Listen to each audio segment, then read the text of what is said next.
말씀 같이 읽도록 하겠습니다. 빌립보서 3장 7절에서부터 14절 말씀입니다. 빌립보서 3장 7절에서부터 14절 말씀입니다.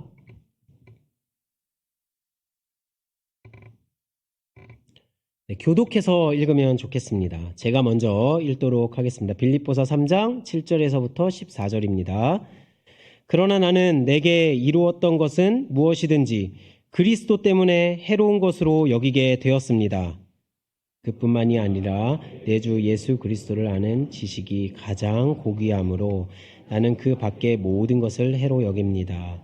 나는 그리스도 때문에 모든 것을 잃었고 그 모든 것을 오물로 여깁니다. 나는 그리스도를 얻고 그리스도 안에 있는 사람으로 인정받으려고 합니다. 나는 율법에서 생기는 나 스스로의 의가 아니라 그리스도를 믿는 믿음으로 말미암아 오는 의, 곧 믿음에 근거하여 하나님에게서 오는 의를 얻으려고 합니다.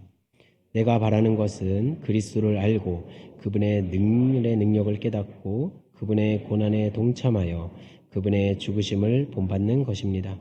그리하여 나는 어떻게 해서든지 죽은 사람들 가운데서 살아나는 부활에 이르고 싶습니다. 나는 이것을 이미 얻은 것도 아니며 이미 목표점에 다다른 것도 아닙니다. 그리스도 예수께서 나를 사로잡으셨으므로 나는 그것을 붙잡으려고 쫓아가고 있습니다. 형제자매 여러분, 나는 아직 그것을 붙들었다고 생각하지 않습니다.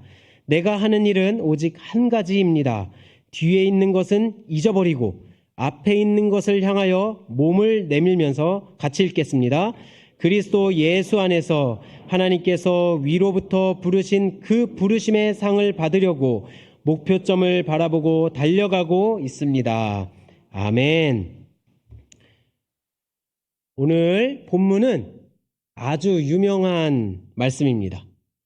개역 개정에서는 바울이 표대를 향해서 달려가고 있다고 그렇게 표현하고 있습니다. 오늘 본문에서는 세번역에서는 목표점, 표대 목표점을 향해서 달려가는 바울의 모습을 우리에게 이렇게 성경을 통해서 보여주고 있습니다. 오늘 이 본문의 말씀을 통해 우리 그리스도인들이 어떻게 살아가야 하는가에 대해서 같이 나누는 시간이 되기를 소망합니다. 먼저는 그리스도인은 하나님의 표대, 그 목표점을 분명히 바라봐야 한다는 것입니다.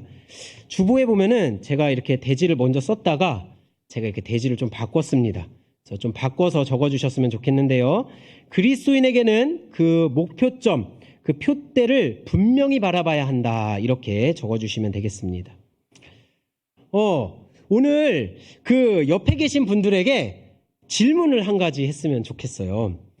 왜 사시는지 이렇게 질문을 해보셨으면 좋겠어요. 옆에 이렇게 질문, 이게 좀 민감한 질문입니다. 우리가 보통 왜 사냐 물어볼 때 인간아 왜 사니? 이럴 때 많이 쓰는 질문이기 때문에 조심스럽게 여쭤봐 주셔야 돼요. 신뢰가 안 되도록 왜 사시는지 궁금합니다. 이렇게 좀 부드럽게 진짜 물어봐 주셨으면 좋겠어요. 물어보시고 대답도 해주셨으면 좋겠습니다.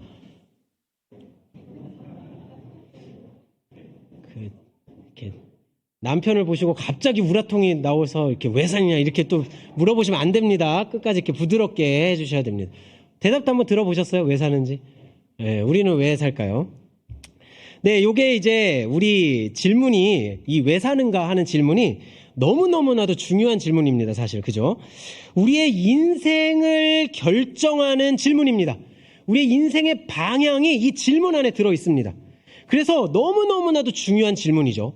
그런데 그럼에도 불구하고 대답하기가 쉽지 않습니다. 혹시 잘 대답하신 분 있으신가요? 옆에서? 분명하게 난 이렇게 살아 막 이렇게 난 너 때문에 살아 막 이렇게 남편이 또 이렇게 하면 감동일 텐데 그러진 않았나 봅니다. 그 왜 사는가에 대해서 분명하게 대답하기가 사실은 조금 쉽지는 않은 것 같습니다. 그리고 혹여나 우리 부모님들한테 자녀가 아빠는 왜 살아요? 이렇게 물어보면 되게 곤란합니다. 왜 이런 질문을 하지? 막 이렇게 혼내주고 싶은 마음이 이렇게 들 때도 있는 것 같습니다. 그래서 이 많은 사람들이 이 질문에 대해서 왜 사는가 하는 이 질문에 대해서 답을 잘 가지지 못한 채 그냥 살아가는 것 같습니다. 그냥 눈앞에 일들이 있으니까 이거를 처리해 가면서 그냥 막 이렇게 정신없이 바쁘게 앞으로 향해서 이렇게 가면서 살아가는 것 같습니다. 실제로 우리 인간에게는 아주 강력한 우리 인생의 벽이 하나 존재합니다. 혹시 뭔지 아세요? 죽음이라는 벽입니다.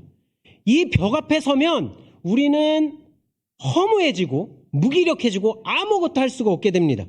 인간이 어떠한 목표를 세워도 내가 어떠한 고귀한 인생의 목적을 가지고 있더라고 하더라도 내가 어떠한 삶의 이유를 가지고 있다고 하더라도 죽음 앞에 서면 그 이유가 전부 허망한 것이 되고 다 무너져 버리게 됩니다. 유명해지겠다는 목표, 내가 이름을 내겠다는 목표, 돈을 많이 벌겠다는 목표, 심지어는 내가 착한 일, 선행, 봉사를 열심히 하고 누군가를 돕는 일, 이런 걸 다 한다고 하더라도 죽음이라는 거 앞에서는 모든 것이 다 허망해져 버린다는 것입니다. 이걸 한번 잘 깊이 있게 생각해 보셨으면 좋겠습니다. 우리는 마치 죽음이 나와는 좀 멀리 있어서 이런 깊은 생각을 잘 안 할 때가 있는 것 같습니다. 죽음 앞에서는 모든 것이 허무해집니다. 우리는요, 살아남으려고, 살아가려고 발버둥을 치면서 살아가는데 그 끝은 뭐다? 죽음이다. 이게 인생의 비참함이라고 할 수 있습니다. 이순신 장군, 세종대왕님 너무 훌륭하죠. 우리나라를 지켜주시고 우리에게 한글도 주셨습니다. 이순신 장군이 없었으면 우리나라는 일본에 계속된 식민지 노예로 이렇게 살았을지도 모를 것 같고요. 또 세종대왕이 없었다면 우리가 그 어려운 한자를 지금까지도 배워가면서 힘들게 살아야 될지도 모를 것 같습니다. 이렇게 이분들이 하신 업적은 우리에게는 의미가 있습니다. 그런데 이순신 장군이나 세종대왕에게는 자신이 했던 일들이 의미가 있을까요? 죽었기 때문에, 이 세상에 살지 않기 때문에 어떠한 의미도 가질 수가 없습니다. 그분들에게는. 이렇게 허무한 우리의 인생을 잘 보여주는 영상을 제가 하나 가져왔습니다. 한번 보여주셨으면 좋겠습니다.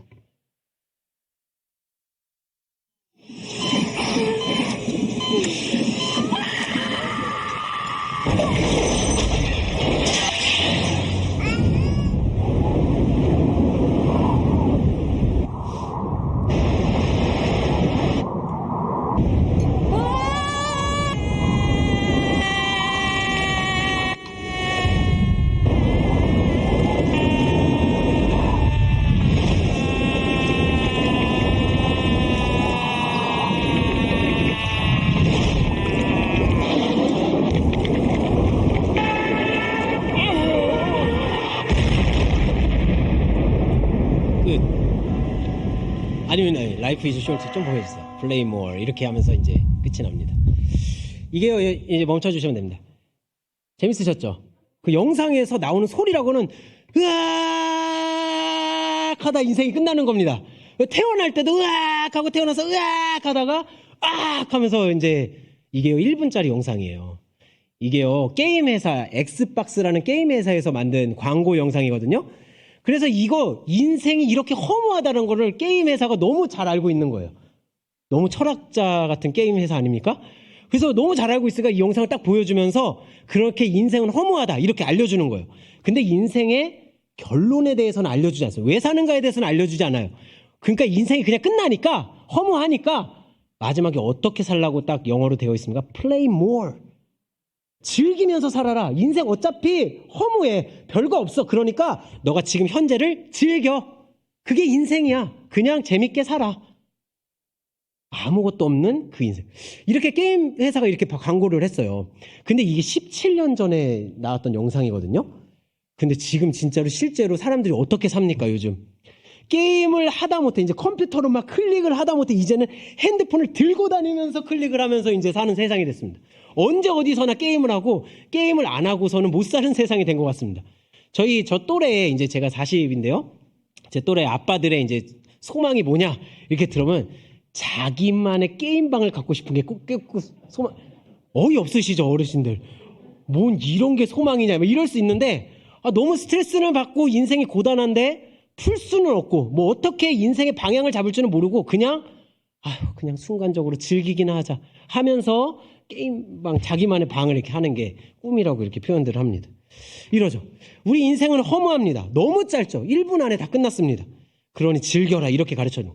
그래서 정말 요즘 사람들이 돈 벌면 먹고 마시고 놀러 가고 그냥 이런 거에 온통 포커스를 다 맞추고 있습니다. 젊으신 분들이 있을지도 모르겠는데 인스타그램이나 페이스북 같은 데 보면 전부 그런 그 영상들이나 그런 내용들이 주로 올라오는 것을 보게 됩니다. 거기에 집중해서 사는 것 같습니다. 우리 그리스도인들도 그렇게 살아야 할까요? 오늘 본문 말씀은 우리 그리스도인들은 그렇게 살 것이 아니라는 것을 우리에게 분명하게 가르쳐 줍니다. 우리 빌립보서 3장 14절 말씀을 같이 한번 살펴봤으면 좋겠습니다. 이거 같이 한번 읽어보도록 하겠습니다. 시작. 그리스도 예수 안에서 하나님께서 위로부터 부르신 그 부르심의 상을 받으려고 목표점을 바라보며 달려가고 있습니다. 이렇게 얘기를 하고 있는 겁니다. 그리스도인들에게 지금 사는 이 인생은 그냥 죽음으로 끝날 인생이 아니라는 것을 성경은 우리에게 가르쳐 줍니다. 우리에게는 영원한 생명이 있다. 예수 그리스도를 통해서 오는 영원한 생명, 하나님과 함께 영원히 사는 삶, 그것이 우리에게 주어졌다. 그래서 우리는 죽음 앞에서 허무한 인생이 아니라 영원한 목표점이 분명한 인생으로 살아갈 것이다라는 것을 가르쳐 줍니다. 사도 바울도 이것을 너무너무 중요하게 생각하면서 나도 목표점을 향해서 달려가고 있다. 이렇게 우리에게 고백을 하고 있는 것입니다. 그리고 심지어는 그 목표점에 도달했을 때 우리에게 상까지 주어진다고 그렇게 우리에게 가르쳐주고 있는 것입니다. 그리스도인들은 죽음 앞에 허무함에 굴복하지 않고 아무 이유 없이 그냥 아무 생각 없이 그렇게 사는 것이 아니라 목표를 가지고 살아야 된다는 것을 우리에게 말하고 있는 것이죠. 그렇다면 그리스도인들에게 주어진 이 분명한 목표라는 것, 분명한 표대라는 것, 이것이 무엇일까요? 첫 번째는 이겁니다. 하나님을, 그리스도를 알아가는 것이다. 자, 우리 따라해보면 좋겠습니다. 우리 첫 번째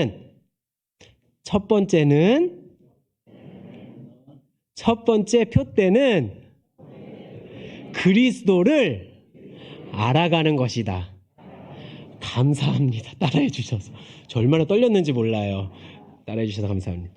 그리스도를 알아가는 겁니다. 이거를 조금 다르게 표현해 보면은 그리스도를 알아간다라고 했을 때 그리스도를 알면 알수록 그리스도를 느끼고 하나님을 경험하고 그분을 향유하고 그분을 사랑하고 그분을 닮아가는 삶이 지속됩니다.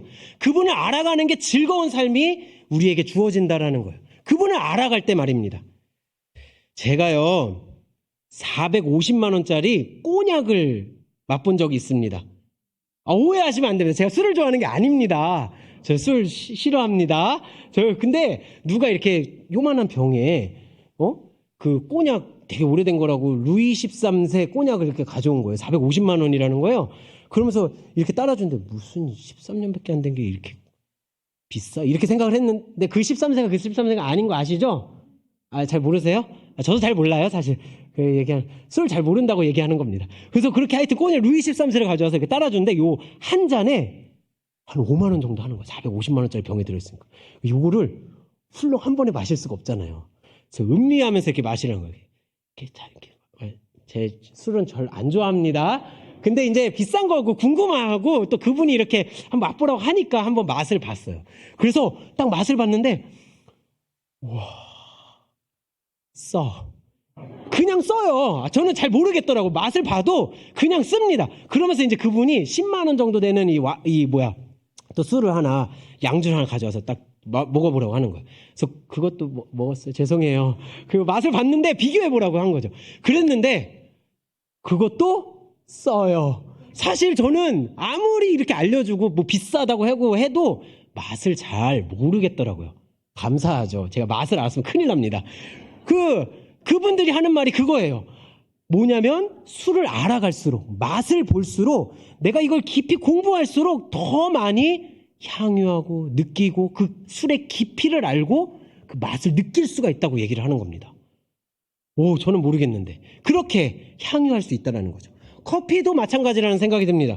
케냐 AA, 에디오피아, 블루 마운틴, 이런 거 아시죠? 그 다음에 고양이 똥으로 만든 루아 커피. 맛있나 잘 모르겠습니다. 하여튼 근데 그런 것들이 막 많대요. 그런데 그것들을 저는 다 줘도 써요. 잘 모르겠습니다. 근데 그분들은 이거는 마실수록 바디감이 깊어 막 이러면서 마시고 산미가 입을 막 감동이야. 이건 막 이렇게 하면서 마시는 거예요. 저는 잘 모르겠는데 그렇게 아실수록 더 향유하고 느끼고 알고 깊이 있게 그것을 느끼고 즐긴다라는 거예요. 아, 그걸 보면서 우리가 하나님을 아는 것도 비슷하다라는 생각이 듭니다. 하나님을 알수록 내가 그분을 향유하고 그분을 느끼고 경험하고 알수록 그분의 은혜가 감사하고 그분의 사랑이 놀랍고 그래서 그분을 더 즐기고 알기를 더 원하고 그렇게 하나님을 닮아가고 그리스도를 바라보는 삶을 우리가 살 수 있게 된다는 것을 그렇게 우리에게 가르쳐주고 있습니다. 이것이 그리스도를 닮아가는 그리스도를 알아가는 것이 우리의 영원한 표대가 될 수 있다는 것을 성경이 우리에게 가르쳐주는 거죠. 놀랍습니다. 왠지 아세요? 하나님은 무한하십니다. 그런데 우리는요, 영원한 삶으로 부름을 받았어요. 그래서 무한한 하나님을 알아갈수록 우리도 무한한 삶의 즐거움을 가지게 됩니다. 무한한 영광을 우리가 가지게 되는 거예요. 한번 잘 고민해 보셨으면 좋겠어요. 그 무한 속으로 우리가 같이 들어가 하나님을 무한히 알아가는 그 영원한 즐거움에 우리가 참여하게 된 것입니다. 아멘입니까? 그렇게 무한히 하나님을 알아가게 됩니다. 이 그리스도를 아는 것은 너무너무나도 중요하다는 것을 사도 바울은 이렇게 표현을 하고 있습니다. 우리 빌립보서 3장 7절에서 9절 말씀을 같이 한번 읽어보도록 하겠습니다. 9절만 같이 한번 읽겠습니다. 시작. 그리스도 안에 있는 사람으로 인정받으려고 합니다. 나는 율법에서 생기는 나 스스로의 의가 아니라 그리스도를 믿는 믿음으로 말미암아 오는 의, 곧 믿음에 근거하여 하나님에게서 의를 얻으려고 합니다. 아멘. 우리 7절 한번 읽어보겠습니다. 7절, 8절 죄송합니다. 같이 읽겠습니다. 시작. 그러나 나는 내게 이루었던 것은 무엇이든지 그리스도 때문에 해로운 것으로 여기게 되었습니다. 8절. 그뿐만이 아니라 내 주 예수 그리스도를 아는 지식이 가장 고귀함으로 나는 그 밖에 모든 것을 해로 여깁니다. 나는 그리스도 때문에 모든 것을 잃었고 그 모든 것을 오물로 여깁니다. 나는 그리스도를 얻고 이렇게 기록하고 있습니다. 사도 바울은 어떻게 표현합니까? 그리스도를 아는 지식이 가장 고귀하다, 고상하다, 가장 높다 이렇게 표현합니다. 그리고 그 밖의 것들은 다 뭐로 여긴다? 해로 여긴다. 성경에서는 오물로 여긴다 이렇게 합니다. 개역개정에서는 배설물로 여긴다 이럽니다. 저는 이렇게 표현하고 싶습니다. 똥으로 여긴다. 바울의 똥신학입니다. 똥으로 여긴다 이렇게. 이게 아주 적절하다는 생각이 들었어요. 이 말씀을 어떻게 해야 될까 고민을 했습니다. 그럼 똥으로 여겨야 하는 이것들을 다 갖다 버려야 하는가? 똥을 집안에 둘 수는 없잖아요. 냄새나고 더러우니까. 그 예를 들어서 이런 겁니다. 자료를 찾다 보면 제가 유튜브를 이제 자주 보게 되거든요. 근데 유튜브를 보면요, 어떻게 그렇게 썸네일을 기가 막히게 만드는지 보셨습니까? 그 궁금증을 너무 일으켜요. 그래서 막 이렇게 누르고 싶게 유튜브 보면 막 눌러보고 싶게 만들어놨어요. 그래서 누릅니다. 그렇게 보잖아요.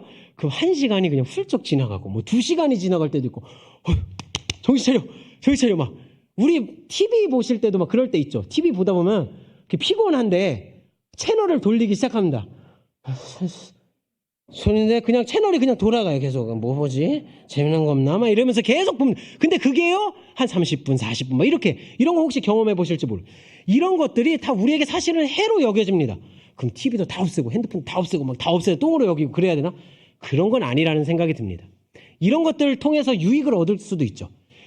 그렇지만 우리에게 어떤 마음을 가져야 되냐면 이것이 똥이 될 때가 있어요. 이것이 우리에게 해가 될 때가 있어요. 그때는 내가 똥으로 여기고 이것을 딱 절제하고 끊어낼 수 있는 용기와 힘을 가져야 된다는 것을 이야기한다고 생각을 합니다. 그런데요, 우리가요, 이 똥을 너무 사랑합니다. 못 느끼셨어요? 하나님보다 다른 것을 너무 사랑할 때가 너무 많은 것 같습니다. 제가 이 똥을 사랑한다라는 표현을 어떻게 이제 해볼까 고민을 했어요. 근데 마치 이런 겁니다. 어떤 귀부인이 있었어요. 아름답고 고상하고 예쁜 그 고귀한 그런 귀부인이 있는데 갑자기 너무 배가 아프고 똥이 마려운 거예요. 제 저렴하게 표현해서 죄송합니다. 근데 이 어디 화장실을 갈 데가 안 보이는 거예요. 그래서 이 가지고 있던 실크 보자기, 고귀하니까 얼마나 보드랍고 좋은 그 실크 보자기를 이렇게 손수건 이렇게 들고 다니는 거예요. 그러다가 이거 안 되겠다 싶어가지고 이제 깔고 거기다가 쌌어요. 너무 속상하죠? 그래서 싸고 근데 또 어떻게 처리를 해야 되잖아요. 냄새나. 그러면서 이제 요거를 이렇게 탁 보자기를 쌉니다. 그렇게 하고 이제 보자기를 탁 싸고서 냄새나니까 탁 싸고 이제 버려야지 하면서 이렇게 앉는데 이 실크잖아요. 보드라워. 그리고 따뜻해. 체온이 남아있어요. 그래가지고 너무 따뜻해. 어머, 너무 좋다. 이게요, 너무 어이없는 예화지만 우리의 마음과 심령이 있잖아요. 이렇게 똥인 줄 알면서도 이거를 사랑하고 있는, 이것을 자꾸 감싸지고 있는 우리의 마음이 이 속에 들어있다는 생각이 듭니다. 하나님보다 더 사랑하는 것들이 항상 우리 안에 채워지고 우리가 그것을 자꾸 붙잡게 되는 현상들이 우리가 알면서도 그런 현상들이 일어나게 됩니다. 그때 우리는 사실 과감히 이건 똥이야. 아무리 보드랍고 따뜻하고 그래도 똥이야 하고 버려야 되는데, 그걸 해야 되는데 그럼에도 불구하고 우리는 그게 잘 안 된다는 거예요. 그게 방해가 되면 절제하고 버려야 되는데 그게 잘 안 된다는 겁니다. 옛말에 이런 것들은 돌같이 여겨라 이렇게 이제 표현하는 것도 있는데, 바울은 똥같이 여겨라 이렇게 얘기를 하는 겁니다. 그러나 쉬운 일이 아닙니다. 그래서 우리는 은혜를 구하고 표대를 계속 바라보고, 자주 놓칩니다. 표대를. 이 똥이 너무 부드러워서 그때 표대를 자꾸 바라보고 은혜를 구하는 그런 은혜가 우리에게 있어야 될 줄로 믿습니다. 아멘입니까? 표대를 바라보기를 힘쓰시는 우리 미래를 위해 성도님들 되기를 소망합니다. 그러면 그리스도를 아는 것은 어떻게 하는가?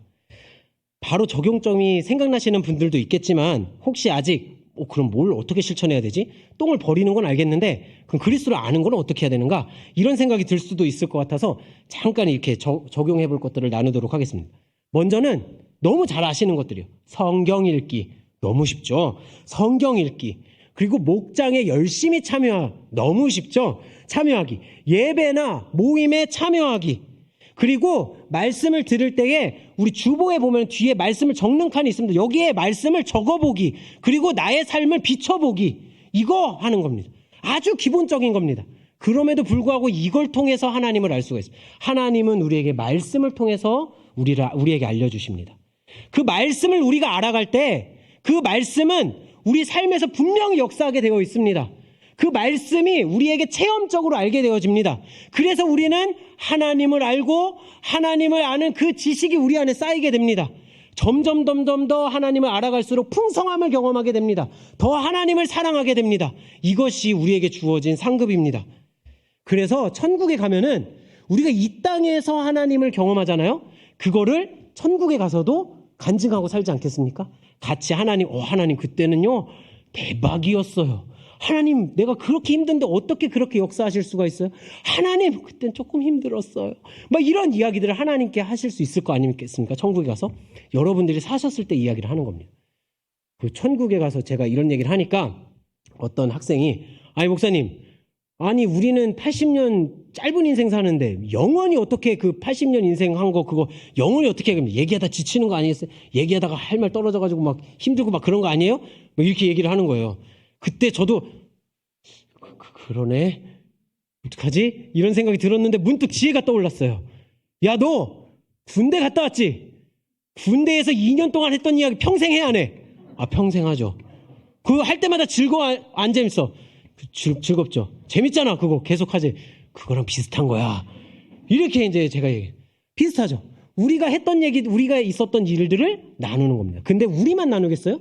우리 함께 하나님을 경험했던 모든 성도들이 함께 모여 하나님을 찬양하고 하나님을 간증하고 하나님을 높이고, 그리고 그 무한하신 하나님을 계속해서 알아가는 일이 그 천국에서도 영원한 표대 가운데 이루어지게 된다는 것입니다. 아멘입니까?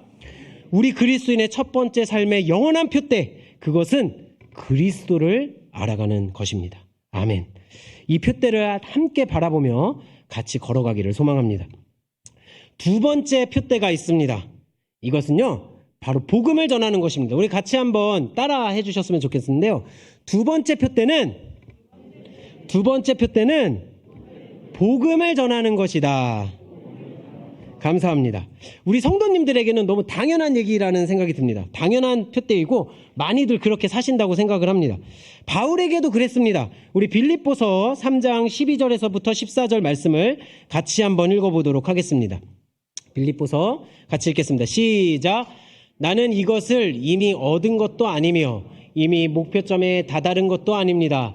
그리스도 예수께서 나를 사로잡으셨으므로 나는 그것을 붙들려고 쫓아가고 있습니다.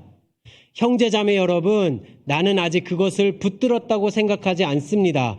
네, 오직 한 가지입니다. 뒤에 있는 것은 잊어버리고 앞에 있는 것을 향하여 몸을 내밀면서 그리스도 예수 안에서 하나님께서 위로부터 부르신 그 부르심의 상을 받으려고 목표점을 바라보고 달려가고 있습니다. 아멘. 바울에게 있어서 하나님에게 부르신 그 부르심은 너무나도 중요했던 것이고 그 부르심의 상을 향해서 달려간다고 표현하고 있습니다. 그럼 바울은 무엇을 향해서 부르심을 받았는지를 살펴봐야 되는데 본문에서는 자세히 나오지 않습니다. 우리 사도행전 20장 24절에 자세하게 나오는데 한번 살펴보겠습니다. 같이 읽겠습니다. 시작. 그러나 내가 달려갈 길과 다 달리고 주 예수께 받은 사명 곧 하나님의 은혜의 복음을 증언하는 일을 다하기만 하면 나는 내 목숨이 조금도 아깝지 않습니다. 아멘. 예수께 받은 사명 뭐라고요? 하나님의 은혜의 복음을 증언하는 일. 이것이 바울은 자기의 부르심이라고 견고하게 믿고 있었습니다.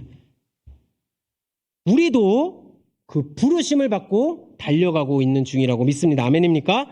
그런데요, 저는 이 복음보다 달려간다라는 표현에 한번 집중해 보고 싶습니다. 달려간다.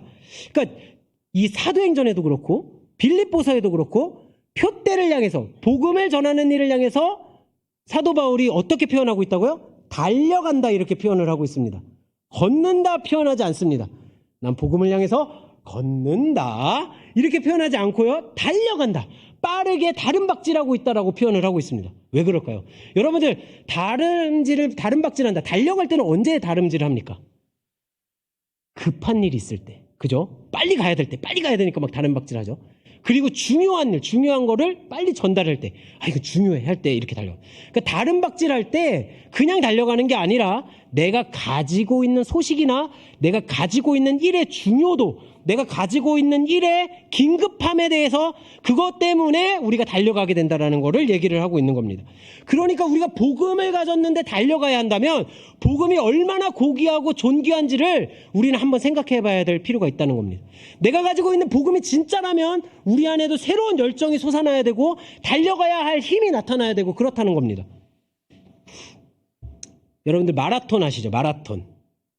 마라톤 그 올림픽의 꽃이라고 합니다. 42km를 막 달려가서 목표점에 도달해야 됩니다. 저도 이제 군대에 있을 때 하프 마라톤 대회에 참여한 적이 있어요. 그 21km를 뛰는데 죽는 줄 알았습니다. 1시간 45분을 쉬지 않고 달렸는데요. 다음날 막 몸살이 나고 막 너무 힘이 들었습니다. 근데 이 마라톤이 유래된 게 그 페르시아 전쟁 때입니다. 그리스와 페르시아가 지금으로부터 약 2500년 전에 전쟁을 했어요. 그래서 지도 하나 보여주시겠어요? BC 약 500년 전 정도에 이제 이 페르시아 제국이 이렇게 거대하게 건설됩니다. 우리가 주로 이렇게 뭐 여행을 가고 싶을 때 어디로 가요? 유럽 가고 싶죠. 그리스, 지중해 연안으로 가고 싶죠. 거기 가면 어떻죠? 날씨가 아주 풍성하고 너무 좋아요. 그러니까 이 페르시아는 거대한 제국을 가지고 있음에도 불구하고 이 그리스, 유럽 대륙, 지중해 연안으로 넘어가고 싶은 겁니다. 왜냐하면 비옥하고 살기가 좋으니까. 그래서 이 페르시아가 이 아테네를 침공한 전쟁이 페르시아 전쟁입니다. 그래서 저기 동그랗게 이제 표시해 놨잖아요. 저기가 이제 지중해에 조그맣게 붙어 있는 에게해라고 하는 그런 바다입니다. 그래서 지중해에 비하면 에게해. 그래서 에게해입니다. 그래서 이 에게해를 이 페르시아가 배를 타고 건너가요. 이제 건너가서 상륙하는 지점이 어디냐면 마라톤입니다. 마라톤 평지에 이제 페르시아가 상륙을 하는 겁니다.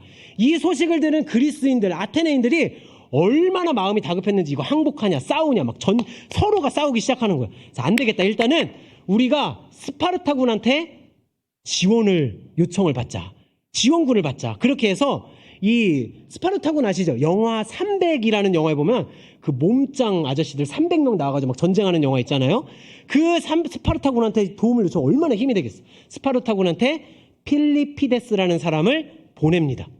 근데요, 이 스파르타까지 거리가 얼마나 되는 줄 아세요? 220km입니다. 오, 우리 서울에서 부산까지가 400km인데 그 반 정도를 달려서 가는 겁니다. 이 사람이, 필리피데스가. 근데 어느 정도 시간 안에 가냐면 이틀 안에 갑니다. 그러니까 얼마나 긴급하고 이게 나라의 존폐 위기가 달려있잖아요. 그러니까 스파르타까지 막 달려간 겁니다. 220km를 이틀 만에. 그리고 스파르타에 도착을 해서 지원군을 요청합니다. 근데 스파르타가요, 지원을 안 해줍니다. 민기적거리고, 우리 안 싸우겠다 이렇게 합니다. 그러면 또 이 필리피데스가 다시 돌아가야 돼요. 야, 지원 안 해준대 이러면서 빨리 돌아가야 된다. 그래서 220km를 또 이틀 만에 막 달려갑니다. 얼마나 속상한 마음으로 달렸을지 상상이 됩니다. 그렇게 달려가서 아테네에서 이제 알려줍니다. 그래서 아테네는 그러나 결정을 합니다. 그래, 우리 그래도 싸우자. 그래서 마라톤 평지로 이 필리피데스와 함께 이 아테네 군대가 함께 마라톤 평지로 이동을 합니다. 그리고 거기서 진짜로 페르시아군과 전쟁이 일어나요. 파방팡팡팡. 그런데 놀라운 일이 일어났어요. 거대한 페르시아 군대를 그리스가 격파를 합니다. 아멘은 하면 안 돼요. 이거 성경 얘기 아니니까. 그 격파를 합니다. 그때에 이제 승리를 했잖아요. 그럼 이제 승기의 깃발을 들고 이제 돌아가기만 하면 되는데요. 이 돌아갈 때에 이게 승리했으니까 막 그렇게 급하게 돌아가지 않아도 괜찮아요. 개선 장군처럼 멋지게 돌아가도 괜찮거든요. 근데 이 필리피데스가 돌아가야 하는 이유가 하나 생겼어요. 뭐냐면 이 페르시아 군대가 마라톤으로 침공을 해올 때에 마라톤으로만 온 게 아니라 부대를 두 개로 나눠가지고 하나는 해안 쪽으로 해서 아테네 본국을 바로 배로 공격하려고 이제 한 겁니다. 그래서 배는 이미 출발해서 많은 군대가 아테네 본진으로 쳐들어가고 있는 거죠. 얼마나 긴급합니까? 자칫하면은 아테네가 멸망당할 위기고 포기하고 항복해버릴 위기에 놓여 있는. 그래서 필리피데스는 이때 진짜 죽어라고 달려서 아테네에 도착합니다. 항복하지 마! 안 돼! 아직 안 끝났어. 이제 지원군 올 거야. 우리 마라톤에서 이겼거든? 그러니까 항복하면 안 돼. 끝까지 싸워. 견뎌. 버텨. 니네 페르시아 군대 이길 수 있어. 가자! 하면서 이제 이 필리피데스가 와서 그 승리의 메시지를 전하고 죽음을 맞이하게 됩니다. 이게 이제 마라톤의 유래가 됩니다. 필리피데스 죽을만 하지 않겠습니까? 계산해 봤을 때 520km를 일주일 동안 달려다녔습니다. 이 사람. 힘들죠. 그렇지만 나라의 존폐 위기가 달려있는 이 중요한 문제 앞에서 그 친구는 달릴 수밖에 없었던 것이죠. 바울에게도 복음은 이렇게 강력한 승리의 소식이었습니다. 우리 예수 그리스도가 승리했다. 우리 예수님이 사단의 등뼈를 꺾었다. 우리 예수 그리스도가 사단의 머리를 부쉈다. 우리 더 이상 사단한테 지지 않아도 된다. 우리 더 이상 죄의 노예로 살지 않아도 돼. 우리에게 승리가 있어. 예수님이 우리와 함께 하시고 우리 이길 수 있다. 우리 함께 힘을 합쳐서 그 사단을 이겨내보자. 하나님 나라 만세. 이것이 바울이 전하고자 했던 승리의 메시지였던 겁니다. 항복하지 마. 항복할 필요 없어. 예수가 다 승리했어. 바울에게는 이 거대한 열망이 그 마음을 완전히 사로잡고 있었던 것입니다. 너무 중요한 소식이니까 달립니다. 뒤도 돌아볼 수 없습니다. 마냥 달립니다. 이것이 우리가 마라톤의 이야기와 사도 바울의 마음에서 발견할 수 있는 영성이라고 생각이 됩니다. 저는요, 우리 교회에 와서 이런 열정의 사람들을 많이 봤습니다. 우리 목자님, 목녀님들, 그리고 선생님들, 그리고 여러 가지로 방송실에서 또 보이지 않는 곳에서 섬기시는 정말 여러 분들이 바울과 같이 달리는 것을 봤습니다. 주중에는 치열하게 삽니다. 바쁩니다. 늦게까지 직장생활 하다가 돌아와서 사실 피곤해서 자기 바쁩니다. 그런데도 또 주말이 되면은 목장 식구들 섬긴다고, 또 VIP 섬긴다고, 또 뭐 섬긴다고, 교회 섬긴다고 어디 놀러 가지도 않고 그렇게 섬김의 자리를 지키고 서 계십니다. 요즘 사람들은요, 다 놀러 갑니다. 주말만 되면 맨날 놀러 갑니다. 저희 동생도요, 아직 예수님을 잘 안 믿는데 이 녀석이 맨날 놀러 갑니다. 맨날 돈 없다고 하면서 더럽게 놀러 가네. 이런 생각이 제 마음에 들지만 항상 놀러 가고 맨날 이렇게 즐기는 사진들을 막 올립니다. 다 돈을 거기다 쓰는 거죠. 그거밖에는 그 사람들한테는 소망이 없는 것 같습니다. 예수님을 안 믿는 사람들에게. 그러나 와서 우리 교인들 다 섬기고 그렇게 합니다. 그 모습에 너무 위대함을 느끼게 됩니다. 제가요 또 유치부 목사니까요. 우리 유치부 부모님들이 많이 생각이 납니다. 기도할 때. 주중에 정말 살아내려고 열심히 삽니다. 요즘은요 인플레이션도 심하고 물가도 너무 많이 올라서 또 외벌이로는 또 쉽지가 않습니다. 그래서 맞벌이도 하고 엄마 아빠 둘 다 밖에서 가서 사회 초년생들이잖아요. 뭐 직급이 많지 않습니다. 이게 30대 40대가. 근데 가서 일하고 막 닦이고 상사한테 닦이고 그러면서 열심히 일하고 집에 돌아와요. 집에 돌아오면 어떻게 해요? 그냥 쉬는 게 아니에요. 와가지고 애들이 이제 못했던 거 챙기고 가서 밥 먹이고 막 놀아주고 또 놀아달라고 애들이 그렇게 아빠 놀아줘요 엄마 놀아줘요 놀고 싶은 겁니다. 애들도 놀아주고 그리고 밥 먹이고 해서 야 빨리 자 빨리 자 이게 일상이 빨리 자 제발. 그래서 막 씻겨가지고 재우고 나면 책도 읽어주고 막 재우고 나면 뒤를 딱 돌아보면 집이 난장판입니다. 장난감 책 그거 다 주섬주섬 또 담아가지고 정리하고 하면 10시 11시 그럼 또 다음날 준비하려고 또 삽니다. 그럼에도 불구하고 우리 유치부 우리 부모님들 중에 우리 자녀에게 뭐 이렇게 성경 동화 책 좋은 거 없냐고 저한테 이렇게 여쭤보기도 하고 그러십니다. 이게 뭐예요? 우리 자녀에게도 예수님을 알려주고 하나님을 알려주고 어떻게든 이 아이가 정말 인격적으로 정말 잘할 수 있도록 그렇게 자기를 좀 포기하고 시간을 포기하고 내 놀 것 좀 포기하고 그렇게 섬기는 거 아니겠습니까? 이런 것들이 다 하나님의 나라를 위해서 복음의 열정을 가지고 달려가는 모습이 아닐까 이런 생각이 들었습니다.